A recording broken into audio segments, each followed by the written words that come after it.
accident happen anytime. Hindi natin masasabi kung ano yung accident na mangyayari. So, once na lumabas tayo, wear protective gear.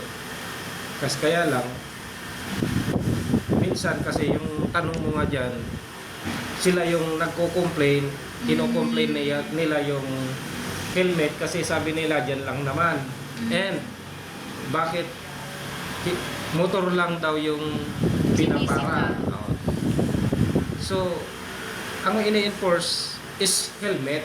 Yes. Di ba? Mag-helmet pa yung mga tricycle driver. Mag-helmet ba yung tricycle driver? Mag-helmet ba yung naka four wheels? Yes. Di ba? Usually, bakit nagtatanong sila kasi yung question mo dyan is may complaint. Yes po sir, parang Di ba? reaction ng mga motorcycle riders. Kasi tanong nila dyan, bakit motor lang yung hinuhuli? Bakit puro motor yung pinapara? Bakit motor lagi yung pina-flag down? Kasi hindi lang naman protective gear yung tinitignan natin dyan.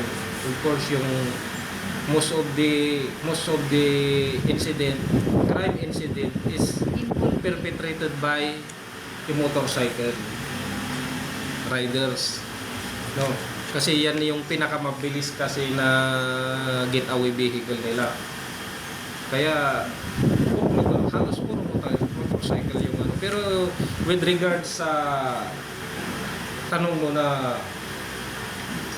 na protective helmet ay protective gear, of course number one is protective gear helmet. Kasi yan naman talaga yung pinoprotektahan natin. Kasi yung ulo is yan yung vulnerable sa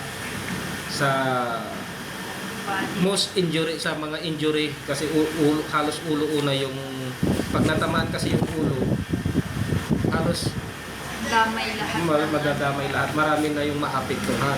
Hindi katulad ng kamay na pwede pang operahan. Ang ulo marami na yung matataman. That is why they created helmet.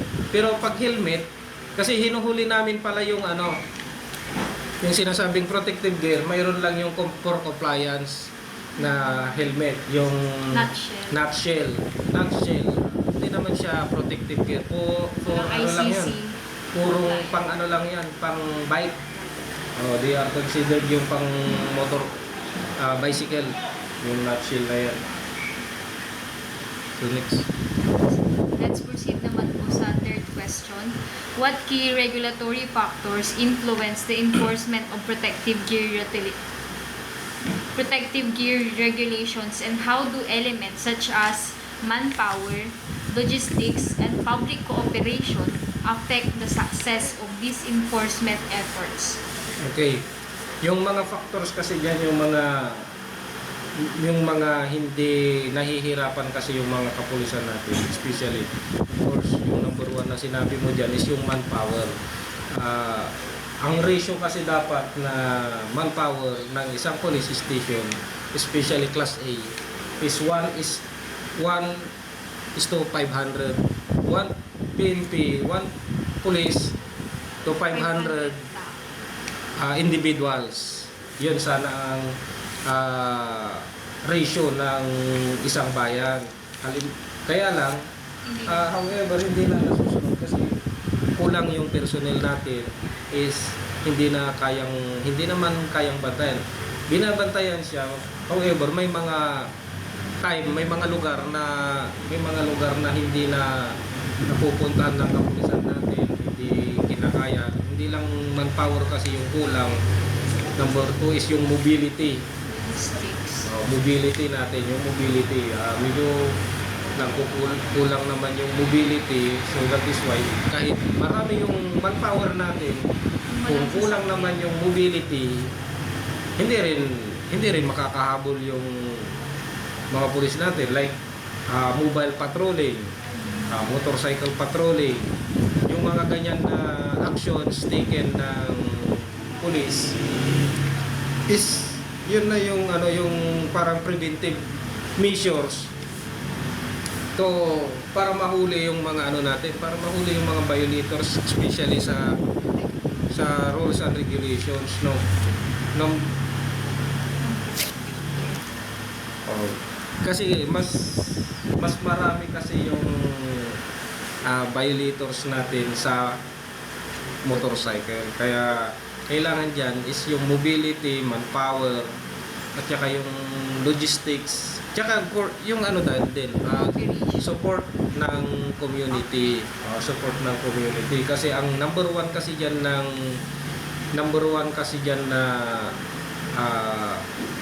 tandem or yung ano natin is support ng community natin, kasi hindi naman magiging effective yung personnel natin kung wala yung active support of the community. Yeah.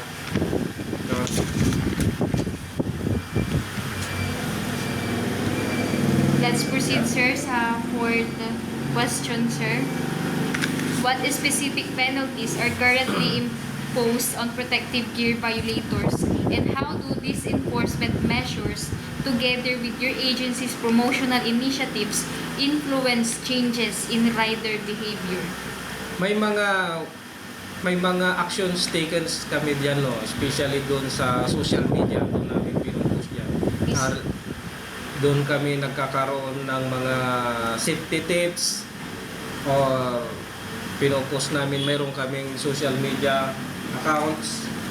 You can visit our Lingayen PCAD, Lingayen, no, para ma-visit nyo rin at makita nyo yung mga safety tips namin, especially sa road safety tips. And nagkakaroon din ng ano dyan, ang Lingayen lecture sa mga drivers, sa mga riders. Nag-organize kami ng mga riders din. Then vis-a-vis na sila yung nag-invite sila sa amin to magkatak ng lecture, or kami din yung mag-invite sa mga riders para sumali sa mga lectures namin. Then with regards naman sa mga fines and penalties, may mga penalties na nakalagay dyan, especially sa violation ng citation ticket ng municipal ordinances. Diyan may mga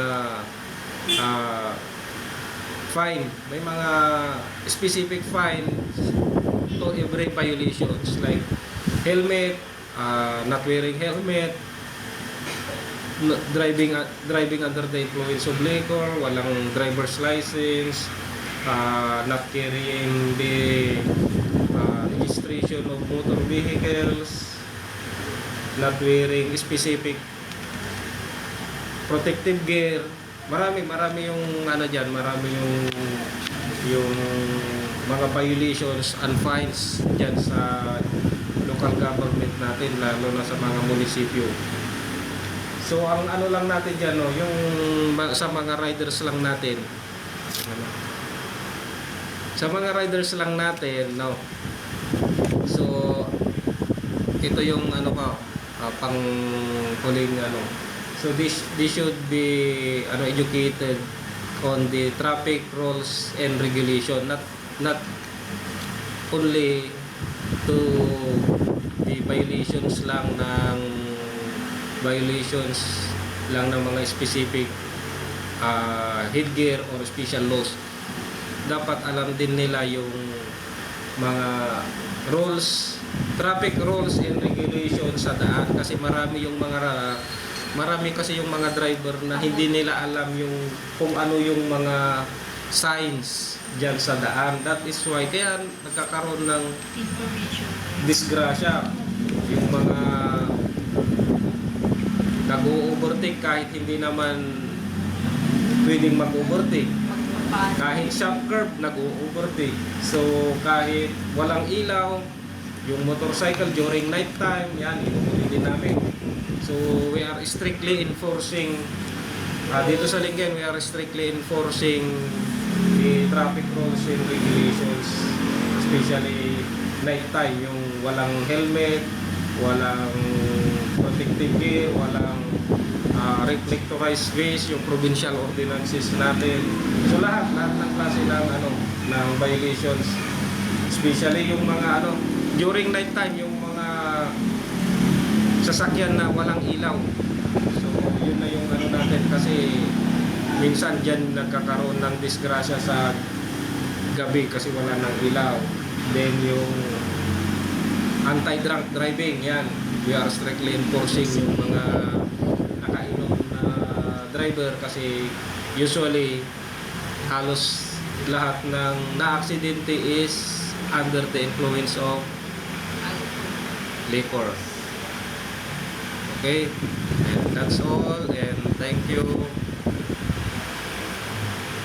Magandang buhay. Sir, okay na. Thank you very much for your time and valuable insights. Your response will greatly contribute to the success of our study. Thank you, sir.